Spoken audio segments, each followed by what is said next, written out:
Hola, hoy les vamos a hablar sobre los filósofos de la filosofía medieval. Abarca el pensamiento filosófico que se desarrolló en Europa en la Edad Media, aproximadamente entre el siglo V al siglo XV. San Agustín de Hipona nació en el año 354 después de Cristo y murió en el año 430 después de Cristo. Primera característica: integra la fe con la razón.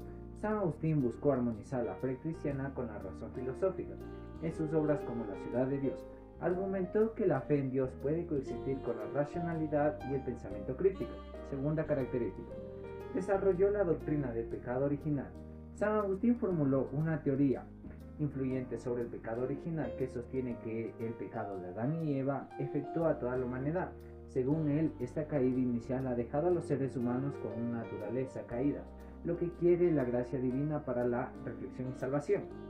Una frase icónica de San Agustín de Hipona es: ama y haz lo que quieras, sugiriendo que el amor verdadero a Dios y al prójimo guiará a las personas a hacer lo correcto, ya que todas las acciones derivadas del amor genuino serán buenas.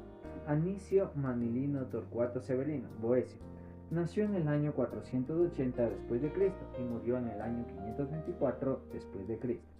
Primera característica: integra la filosofía clásica con el cristianismo. Boecio fue crucial para la preservación y transmisión de la filosofía clásica durante la Edad Media. Su obra Consolación de la Filosofía es un ejemplo de cómo intentó reconciliar la filosofía de Platón y Aristóteles con la teología cristiana. Segunda característica: influye en la filosofía medieval. Boecio es conocido por sus traducciones y comentarios sobre las obras de Aristóteles y Platón, que tuvieron un impacto duradero en el pensamiento medieval y en la escolástica. Sus escritores ayudaron a mantener viva la tradición filosófica clásica durante la época medieval. Frase célebre: la filosofía es la medicina del alma. Esta frase quiere decir que su creencia en el poder de la filosofía para poder curar y fortalecer el espíritu, similar a cómo la medicina cura al cuerpo. Juan Escoto Eriugena nació en el año 810 después de Cristo, murió en el año 877 después de Cristo. Primera característica: sincretismo filosófico y teológico. Juan Escoto Eriugena es conocido por su intento de integrar el pensamiento cristiano con la filosofía neoplática. Su obra principal, Predicción o División Natural, busca armonizar la doctrina cristiana para las ideas de Plotino y otras neoplatónicas, explorando la relación entre Dios, la creación y la naturaleza. Enfoque en la expansión del conocimiento. Eriugena propuso una visión del universo en la que todo lo creado es un proceso continuo de retorno a Dios. Su pensamiento influyó en la filosofía medieval, proporcionar una perspectiva más compleja sobre la relación entre lo divino y lo más creado. Frase célebre: la naturaleza es la manifestación de Dios. Esta frase que quiere decir que a su creencia en que la creación y la naturaleza son una manifestación directa a la de la divinidad, en línea con su visión neoplática del cosmos. San Anselmo de Canterbury nació en el año 1033 después de Cristo y murió en el año 1109 después de Cristo. Primera característica: desarrolla el argumento ontológico. San Anselmo es famoso por formular el argumento ontológico para la existencia de Dios, expuesto en su obra Proslogoic. Este argumento sostiene que la idea es un ser supremo, el mayor que el cual nada puede ser concebido. Implica necesariamente su existencia en la realidad. Segunda característica: contribuye a la teología de la anotemento. En su obra Cur Deus Homo, ¿por qué Dios se hizo hombre?, Anselmo ofrece una explicación sobre la necesidad de la encarnación de Cristo y la redacción humana. Su teoría del satisfactorio argumenta que la muerte de Cristo es necesaria para restaurar el honor de Dios y reconciliar a la humanidad con Él. Frase célebre: creo para entender y entiendo para creer. Esta frase quiere decir que su enfoque en la fe y la razón, donde la fe procede al entendimiento y el conocimiento profundo de la fe fortalece la creencia. Pedro Abelardo nació en el año 1079 después de Cristo, murió en el año 1142 después de Cristo. Primera característica: desarrolla el conceptualismo.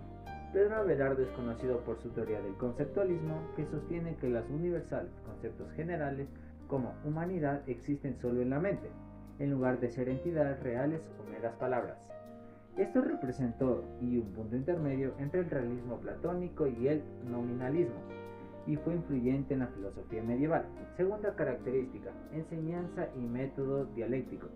Abelardo fue un maestro y filósofo destacado que empleaba el método dialéctico en la enseñanza, lo que implicaba analizar argumentos en pro y en contra de una proposición antes de llegar a una conclusión. Su obra Sig et non, sí y no presenta una serie de preguntas filosóficas y teológicas que confrontan textos de autoridad en busca de resolver aparentes contradicciones. Frase célebre: la duda nos lleva a la investigación y la investigación nos lleva a la verdad. Esta frase quiere decir que su enfoque dialéctico en la búsqueda del conocimiento, donde la duda no es vista como un obstáculo, sino como un primer paso hacia la verdad.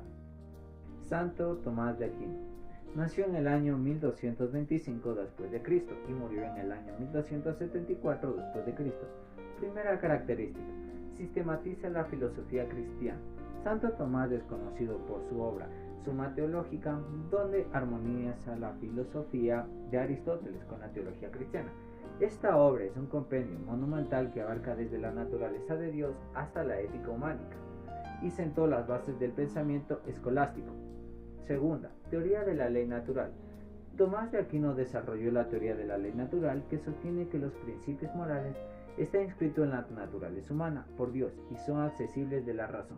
Según esta teoría, las leyes divinas y naturales son compatibles y la moralidad puede ser entendida racionalmente. Frase célebre: teme al hombre de un solo libro. Esta frase interpretó que una persona que domina completamente un solo texto, idea o disciplina puede ser muy poderosa en el conocimiento y la argumentación. Muchas gracias.